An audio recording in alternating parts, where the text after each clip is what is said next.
I personally wouldn't have bought him because the Twins, by the time he started, were one game away from elimination. And now they're eliminated, and those prices are probably going to go back down.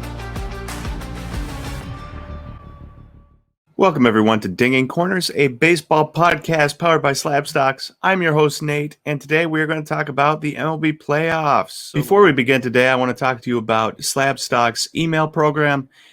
If you are interested in baseball but don't know quite where to buy or don't know the young players, I personally, along with Aaron and Sam, will enter cards into an email list every single morning, and it will get sent to your email inbox, and I personally cover baseball.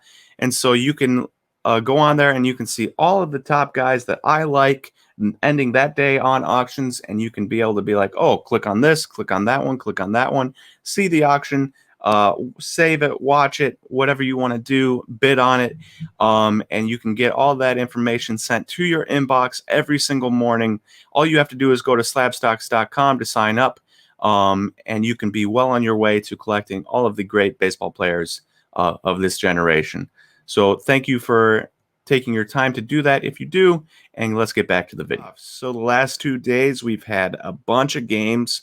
Today is Thursday, October 1st. We had games on Wednesday, 8 games. If you were like me, you sat home and watched them all day. It was amazing. It was a wonderful time, except for the Reds-Braves game, and we'll get into that. And there was also 4 games on Tuesday, which are pretty good games too. So we're going to cover the games, cover some young players that perform well in the games, and see if their prices moved at all. I think you'll be surprised by the outcome of this exercise. So let's get right into it. Reds and Braves were the first game of the day yesterday. That game ended 1-0. Courtesy of a Freddie Freeman walk-off single in the 13th inning. That was the longest game to go scoreless in postseason history before a run was scored in the 13th inning. Atrocious game. I think there was like 37 strikeouts. Don't quote me on that. It was somewhere around there. I'm not 100% sure of the number right now. But for young players, Trevor Bauer is dominant. He had 12 Ks in his 7 innings and 2/3 work. His Bowman Chrome Auto BGS 95 got bought by it now $275, whereas before they were going for $175 to $185. Obviously, this is one data point, so don't take too much out of it. But somebody was willing to pay more than $100 what it was previously worth to get their hands on it. And then Nixon Zell went 2 for 4 in the game, but exited due to an injury, which is pretty disappointing because, he started out 2 for 2, looked good, dove back into a base, hurt his shoulder chest area, and went down, got taken out of the game after that, after 2 more at-bats. And no price movement for him. So Nixon Zell, yet again, so much promise, so much injury. Really, really disappointing. I was hoping we were watching his breakout. Next game is Houston Twins. Houston won 3-1. Carlos Correa went 2 for 4 with a home run. His Bowman Chrome Auto Blue 150, BGS 95, sold for $460 on 2 sales, 29th and 30th. And that is actually cheaper than it was at the beginning of September, which is weird because he hits a home run in the playoffs and his prices have gone down. The Twins only had 3 hits, but one of them was Alex Kiriloff, who got his first major league hit. And yet it wasn't his first major league hit because it doesn't count for career stats because it's not the regular season. So while he does have a hit and he will get a ball to put on his mantle, it doesn't actually count for anything. But cool for him getting called up and getting his first MLB action, getting some of that playoff money. He had 27 sales on eBay after his call-up on the 29th. No sales on the 28th, so there was some excitement there. PSA 9 Bowman Chrome Auto was $80 before call-up, and 3 buy it now sales sold for $109, $149, and $189. So pretty good increase in prices there.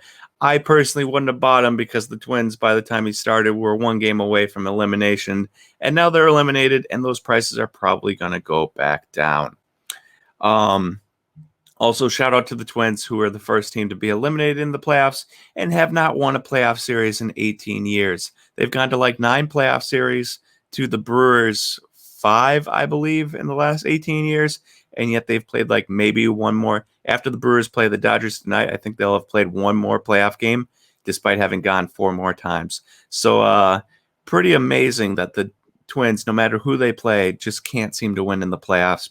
I have a lot of friends who are Twins living in Wisconsin, or Twins fans living in Wisconsin. I feel kind of bad for them. Houston versus Twins game 1 was Houston 4, Twins 1. If we have game 1s for these games, we'll cover them after the game 2. And there was no real impressive stats for any young guys in that game. Next game on the docket was Marlins Cubs. Marlins 5, Cubs 1. Thank you, Marlins. If many of you will know that the Marlins, whenever they reach the postseason, they win. That's all they do. They've reached the postseason twice. They've won the World Series twice. So I'm expecting more of the same this year, despite the fact that they didn't look like a good team going in. They don't really excite me now, but 100% World Series champions is 100% World Series champions. So you can't fight stats. And here we are, Marlins winning yet again against the Cubs. Ian Happ, though, for the Cubs, 2 for 4 with a home run, but really no price change on almost any cards or Topps Update or Bowman Chrome cards. So you're going to see that a lot, is that guys are doing well in the playoffs, and yet their prices aren't changing, and we'll cover that at the end. Next game on the docket was A's 5, White Sox 3. Tim Anderson went 3 for 5. And the game before that, A's 1, White Sox 4. So the series is 1-1 right now. Tim Anderson went 3 for 4 with a double. So Tim Anderson is currently 6 for 9 with a double on the playoffs.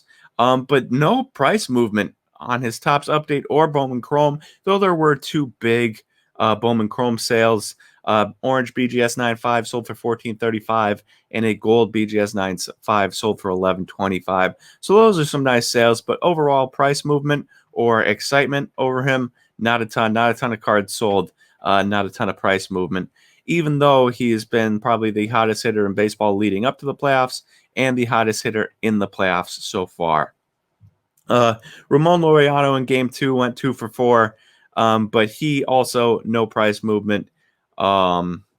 He had 5 total cards sell between his Topps Series 1 and his Topps Chrome rookies. Lucas Giolito in game 1, as we said, White Sox 4, A's 1 in game 1. Lucas Giolito hit through 7 innings of 2 hit, 1 walk, 8 strikeout baseball. Many of you will know he'll carried a perfect game and through 6 innings, and then I jinxed him. I put it on my story on SlabStox Nate, and then he proceeded to not even get through one more guy before giving up a hit. That's my fault. He would have probably had a perfect game if I hadn't said anything. I take the blame for that. He had 18 Bowman Chrome autos sell between the 29th and the 30th. He threw his 6-inning perfect game on the 29th, and so the sales carried over to the 30th, which was yesterday. Today is October 1st. And the price movement on those, it's about $20 to $30 for a base auto, which is pretty good. That's like the biggest movement we've seen so far. Next games on the list, Blue Jays 2, Rays 8. Rays dominated. I was watching the game yesterday when Hunter Renfroe hit a grand slam. But we're not talking about Hunter Renfroe. We'll talk about Nate Pearson. He threw 2 innings, 5 Ks, 0 walks, 0 hits. You know us at SlabStox, we love Nate Pearson. He's been amazing. We expected big things out of him. He got injured a little bit this year, but that's big things in the playoffs. Of course, the Blue Jays got eliminated because they lost game 1, 3-1. And there was no real price movement in Nate Pearson's Bowman Chromes. And I don't blame people. I would not buy a guy that's about to get eliminated and sit through the offseason. Buy him in the offseason. Don't buy him now. Only buy guys that you're very confident will move on. Tyler Glasnow threw 6 innings, 6 hits, 1 walk, 2 earned runs, 8 Ks. Also no price movement on his, though he did have a Topps Update rookie gold, numbered to 2017 or whatever the number was, sell for $2.25 shipped. So just not a ton of interest there on his Topps Update rookies, but that's for most pitchers anyways. And then Danny Jansen, the pride of Appleton, Wisconsin, from Wisconsin, shout out Wisconsin, hit 2 home runs yesterday off of Tyler Glasnow. Nobody else had hit 2 home runs in a game off of Tyler Glasnow all year. He hit 2. A Topps Chrome auto went for buy it now for $10, whereas an Topps Chrome Orange Wave auto number to 25 had sold for $20 on auction plus shipping just 2 days earlier. So maybe a little bit of price movement, but you can't really gain anything from that because somebody was just willing to spend $10 to get their hands on a Topps Chrome Auto. Not much to gain from it, but still interesting. But Danny Jansen, shout out from Wisconsin, hitting 2 bombs in the playoffs in the biggest moments. Team still lost, but he came to play. First game, obviously, we said Rays 3, Blue Jays 1. Blake Snell, 5.2 innings, 1 hit, 2 walks, 9 strikeouts. Very good game from him, but only 2 sales on his Bowman Chrome autos, so not good movement there. Next up, we got the Cardinals 7, Padres 4. One of the only NL Central team to win out of the 4 that played because of the Cardinals' devil magic that they have. Dylan Carlson went 2 for 3 with 2 walks. 10 Bowman Chrome sales in the last day, but no real price movement there. And then Fernando Tatis Jr. went 1 for 4 with a walk and a run, so on base twice, but no movement on anything. If anything, his prices have gone down. His Topps Chrome rookie PSA 10s are like $170 now. Next game on the docket, Yankees 10, Indians 9. This game went back and forth constantly. We're talking 5 lead changes if I counted it up right. And some huge moments. Giovanni Urshela hit a grand slam to go up 5-4 when they were down 1-4. And Jose Ramirez went 2 for 4 with a double, hit a 2-run or a walk, hit a 2-run double in the corner at one point to tie the game up in like the 7th inning. And then they went on to lose because Brad Hand, the Indians' best pitcher, decided he wanted to walk everybody and gave up a couple runs to lose the game. So Yankees scored 10 the first game. Well, they surprisingly did better 10 runs the second game. They surprisingly did better the first game. They scored 12 runs to the Indians 3, game 1. Aaron Judge hit a home run.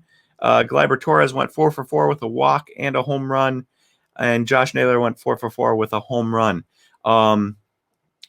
Lots of sales the last couple days for Aaron Judge, Topps Chrome rookie PSA 10s, but they're all around $105. They haven't moved at all. Gleyber Torres, on the other hand, Topps Update PSA 10s going for $85 to $90 on the 30th. 2 days earlier, they're going for around $70. So you're looking at a $20 bump for a 4 for 4 day from Gleyber Torres with a home run. And then Josh Naylor went 4 for 4 with a home run, and he had 18 Topps Update rookies sold. Not really good price movement, but just them being sold and nobody wanted to buy them beforehand is pretty nice. If he had moved on, I would have said get your lots up, grab all your Topps Update rookies that are in the boxes, put it in up for a lot, and grab $10 for it. But because he's out of the playoffs, those prices are going to go back down, and nobody's going to want to buy Josh Naylor again, presumably. And then last game on the docket was Dodgers 4, Brewers 2. Yelich went 2 for 5, but struck out at the end of the game with a guy on, down by 2 runs. That was really disappointing. He had no price movement on his cards. Mookie Betts went 2 for 4 with 2 doubles. Really nice hard hit doubles at the start of the game, and then struck out and popped out at the end of the game. I believe it was a pop out. I could be wrong on that, but I know he struck out. And there was no movement there. There was a buy it now sale on his Topps Update rookie for $35 this morning, October 1st, which is unbelievably low, almost half price of what the other sales are. So whoever got that got a steal. And then Corey Seager went 1 for 3 with a home run and a walk, but there was no price movement on his Topps Update, Topps Chrome, or Bowman Chrome rookies. A few notes to end this. You'll notice that guys are doing really well, and yet price movements are not happening game to game like they do in basketball. I think guys are going to either have to stay in the playoffs longer, or people's attention has moved on from baseball already and into next season basketball and football that's going on week to week. If that's the case, I would stay away from buying baseball for right now. Wait till it's done, wait for all the prices to go low, and then start targeting your off-season targets. If there's just big money to be spent later on in the playoffs, then it will be guys that continue to go on, your Corey Seagers, guys like that are on really good teams that are expected to go far. But for right now, maybe I would stay away from spending on baseball because there was a lot of good players that played and zero movement. And then lastly, I'm pretty sure the AL NL Central conglomerate of teams kind of sucks. They played 10 games yesterday. They had 7 teams in the playoffs, 10 games in the last 2 days, and they won 2 of them. And one of them was the stinking Cardinals and their devil magic. So pretty disappointing showing by the AL NL Central. Twins are already out. White Sox are 1-1. Indians are already out. Brewers are down 0-1, though they showed some fight against the best team in baseball. Cubs lose to the Marlins. Reds lose 0-1 to the Braves in extras in 13. And Shane Bieber, AL Cy Young, AL MVP probably, got absolutely shelled by the Yankees. So pretty disappointing showing for my local teams, but we'll see if they can pick it up today and maybe win a few games, except for the Cardinals. It would be really nice to see the Cardinals lose. Anyways, thank you for listening to Dinging Corners today in this playoff review, and we will talk to you again next week when with more playoff updates.